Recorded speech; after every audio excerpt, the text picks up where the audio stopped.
नमस्कार, स्वागत है आपका हमारी खास पेशकश में। मैं हूं आपके साथ श्वेता शर्मा। छत्तीसगढ़ सरकार ने साल 2025 के लिए राज्य अलंकरण की घोषणा की। चलिए आपको बताते हैं कि छत्तीसगढ़ राज्य अलंकरण पुरस्कार एक राज्य स्तरीय सम्मान है जिसे छत्तीसगढ़ सरकार उन तमाम व्यक्तियों, संस्थाओं या फिर संगठनों को देती है जिन्होंने अलग अलग क्षेत्रों में उल्लेखनीय योगदान किया हो।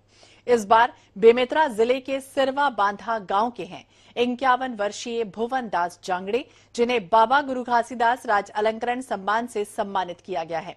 राज्य स्थापना दिवस के समापन अवसर पर उपराष्ट्रपति के कर कमलों से उन्हें यह सम्मान प्रदान किया गया। भुवन दास जांगड़े ने सामाजिक समरसता, स्वच्छता और जन जागरण के क्षेत्र में अद्भुत कार्य किए हैं। उन्होंने पंथी नृत्य हो या फिर लोक परंपराओं के माध्यम से गांव-गांव में समानता और भाईचारे का संदेश फैलाया है। तो चलिए कार्यक्रम की शुरुआत करते हैं और आज हमारे साथ मौजूद भी हैं बेहद सरल सहज व्यक्तित्व के धनी भुवन दास जांगड़े जी। भुवन दास जी, बहुत बहुत स्वागत है आपका INH 24/7 पर। आप खेती किसानी करते हैं, फिर आप सामाजिक संगठन की कई गतिविधियों से भी जुड़े रहे। तो सबसे पहले बताइए कि आखिरकार कैसे इसकी शुरुआत हुई? जी, मैं बचपन से दूरदर्शन आकाशवाणी से जुड़ा हूँ। जब से मैंने होश संभाला तब से रेडियो कार्यक्रम और दूरदर्शन के कार्यक्रम देख रहा हूँ।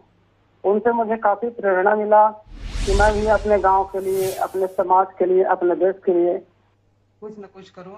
तो मेरी शुरुआत वहीं से हुई और फिर मैं जब अपने छात्र जीवन से ही ऐसा काम कर रहा हूँ, उसके बाद कुछ युवाओं का संगठन बनाकर अपने गांव में साफ सफाई का काम है, शिक्षा के क्षेत्र में लोगों को जागरूक करने का काम, नशाबंदी के क्षेत्र में, नारी सशक्तिकरण के क्षेत्र में जागरूक करने का काम, शिक्षा के क्षेत्र में बालिकाओं को जागरूक करने का काम, ऐसा सब काम अपने युवा साथियों के साथ मिलकर करने लगा। भुवन जी, देखिए कई बार होता है ग्रामीण क्षेत्र में जब आप रहते हैं तो कई बार लोग आप अच्छा करना चाहते हैं लेकिन लोग समझ नहीं पाते, तो वो कैसे आपने जागरूकता फैलाई लोगों में?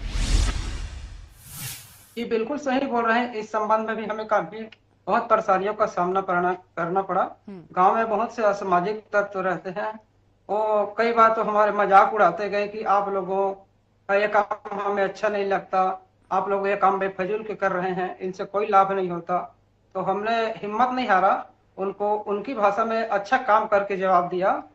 बिल्कुल हमने अपनी प्रयास जारी रखा, उनके आरोपों से हमने घबराया नहीं, अपना काम जारी रखा और बाकी लोगों का, ग्रामवासियों का भी हमें बढ़िया साथ मिलता रहा।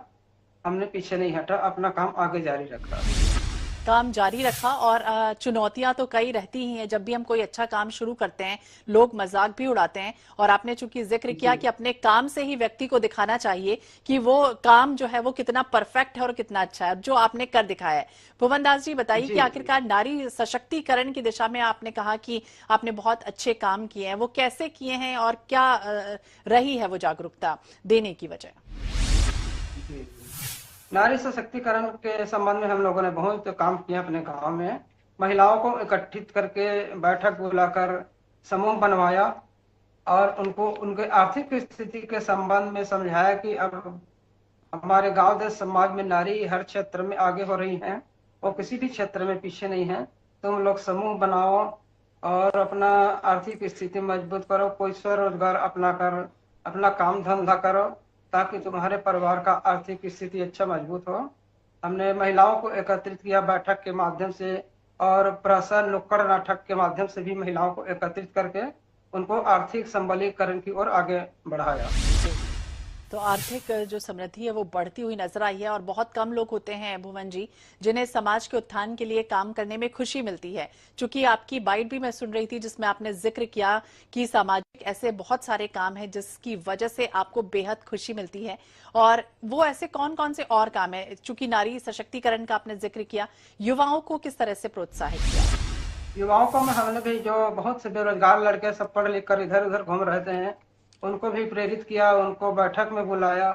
भाई देखो, आप लोग बेरोजगार मत रहो, बेरोजगार रहने से आपके आर्थिक जो पारिवारिक बोझ है वो बढ़ जाएगा, आपके माता पिता आपको बोझ समझने लगेंगे।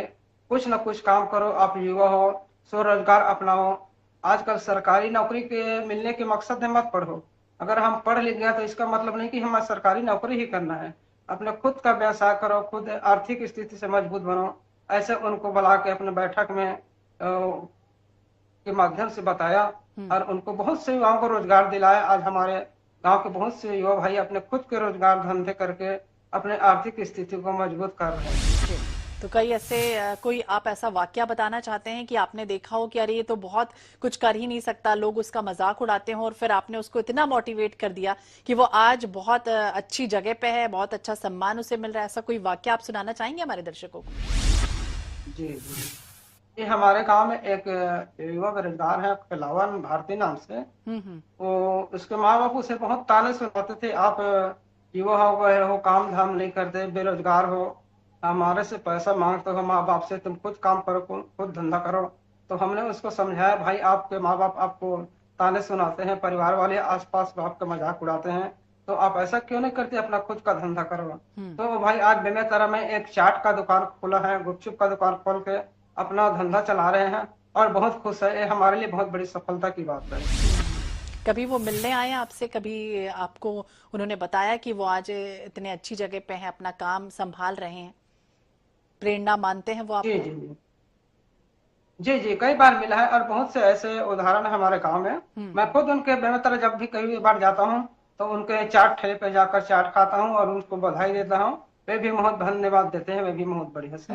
ये तो वो अच्छा वाकया आपने बताया, लेकिन भुवन जी कई बार ऐसा होता है कि कई लोग बड़ा ज्ञान तो देते हैं लेकिन लोग मानते नहीं और बड़ा अपमान भी करते हैं कि अरे मत दीजिए, मुझे आपके ज्ञान की जरूरत नहीं। कुछ ऐसा भी हुआ कि जब आपको लगा हो, आपने उसे समझाने की कोशिश की हो लेकिन वो लोग नहीं माने हो? जी जी, ऐसा कई बार हुआ है। लोग बोलते हैं कि भाई आप बेफजूल के हमें सलाह दे रहे हो, कुछ नहीं होता, हम आपके बात नहीं मानेंगे। लेकिन मैं जैसे पहले बार भी बताया हूँ, हमने निराश नहीं हुआ, उनके बात को हम सीरियसली ले लिए, उसे और पूरा समझाया, भाई देखो आप ऐसा बोल रहे हो वो ठीक नहीं है, हम जो आपको सलाह दे रहे हैं उसे मानो और अपना खुद का रोजगार करो, खुद का धंधा करो। ऐसा उनको समझाया तो फिर वो जरूर बात माने हमारे। जी। और खेती किसानी का भी अगर जिक्र करें तो कोई ऐसा नवाचार किया है आपने किसान में या को लेकर या फिर खेती को लेकर? जी वैसे तो हमारे गांव में सब, हम पहले हमारे पिताजी हैं, दादाजी हैं, वो पुराने पद्धति से खेती करते थे। आज हमने नए पद्धति से रोपा विधि से या ओनारी सीड ड्रिल की विधि से, कतार बोनी के माध्यम से और अपने जैविक खाद के माध्यम से अपने खेती को सजा रहे हैं, संवार रहे हैं और अच्छा उत्पादन कर रहे हैं। पहले क्या होता था, पुराने पद्धति से खेती करने से बहुत कम पैदावार होता था फसलों की। आज हम आधुनिक पद्धति से खेती करके अच्छे पैदावार अपने फसलों में ले रहे हैं और अपने आर्थिक स्थिति को भी मजबूत बना रहे हैं। आर्थिक स्थिति को भी मजबूत बना रहे हैं। नारी के लिए, उत्थान के लिए तो आपने काम किया, युवाओं का भी हमने चूंकि जिक्र किया, इसके अलावा शिक्षा के क्षेत्र में भी कोई महत्वपूर्ण पहल आपने निभाई? जी जी, हमारे गांव में क्या होता था, पहले प्राइमरी स्कूल था, उसके बाद मिडिल स्कूल खुला।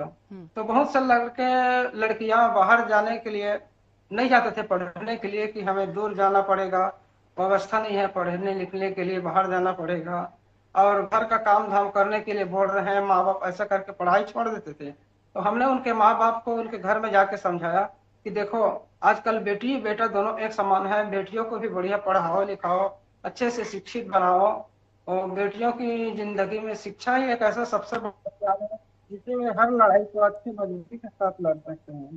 शिक्षा से बड़ा और कोई हथियार नहीं है। जैसे हमने उनके पालकों को, माँ बाप को उनके घर में जाकर समझाया तो वो राजी बदल। अब मैं अपने गांव में देख रहा हूँ, अभी भी पढ़ाई कर रहे हैं और लोग समझ रहे हैं कि पढ़ाई के शिक्षा के महत्व के बारे में। तो हमने समझाया पालकों को कि आप भी अपने लड़के दोनों को पढ़ाइए और शिक्षा के महत्व को समझें। शिक्षा हमारे जीवन के लिए सबसे बड़ी हथियार है। जी भुवन दास जी, चूंकि आप 51 साल के हैं, कब आपको ऐसा लगा कि अब वो वक्त आ चुका है जब मुझे समाज के प्रति लोगों को जागरूक करना है, उन तमाम लोगों के बीच पहुंचना है जो आज कहीं ना कहीं पीछे चले जा रहे हैं, लेकिन आज जिस तरह से देश आगे बढ़ रहा है उसकी दिशा में हमें उन्हें लेकर आगे चलना है? ऐसा तो लोगों के सोच पर निर्भर रहता है, उम्र मायने नहीं रखता। हम किसी भी उम्र में समाज सेवा का काम कर सकते हैं। तो मैं बचपन से जुड़ा हूँ, जब से मैंने होश संभाला तब से मुझे इस क्षेत्र में काम करने का मन बना हुआ है और मैं कर भी रहा हूँ।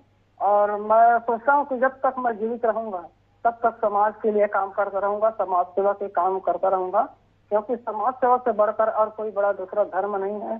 कहा भी गया है कि परहित सरिस धर्म नहीं भाई, पर पीड़ा सब नहीं अधिमाई। हम दूसरे के पीड़ा को अपने पीड़ा समझकर उनके दुख दर्द को दूर करने की कोशिश करें। इसमें जो सुख और शांति मिलती है उससे बड़ा सुख और कोई नहीं है, ये मेरा मानना है। जी, क्या कभी सोचा था कि ऐसा कोई सम्मान मिलेगा या फिर बस सेवा भावना थी जो आप चलते चले गए? तो मैं सोचा नहीं था कि मुझे इतना बड़ा सम्मान मिल जाएगा। मैं अपना काम कर रहा था, प्रयास कर रहा था, और भगवान की मर्जी है कि मुझे आज इतना बड़ा सम्मान मिल गया। बहुत बड़ी खुशी हुई कि आज मुझे गुरु घासीदास सम्मान से छत्तीसगढ़ राज्य सरकार द्वारा सम्मानित किया गया। बहुत खुशी हुई यह सम्मान प्राप्त कर मुझे। जी भुवन जी, अंत में एक और सवाल की क्या कोई टीम आई थी आपके बारे में पता करने कि आप यहाँ पर हैं और इतने आपने अच्छे जो काम है वो किए? जी, वो दूरदर्शन टीम भी हमारे गांव आ चुके हैं, और एक बार यूनिसेफ टीम नई दिल्ली भी हमारे गांव आई थी।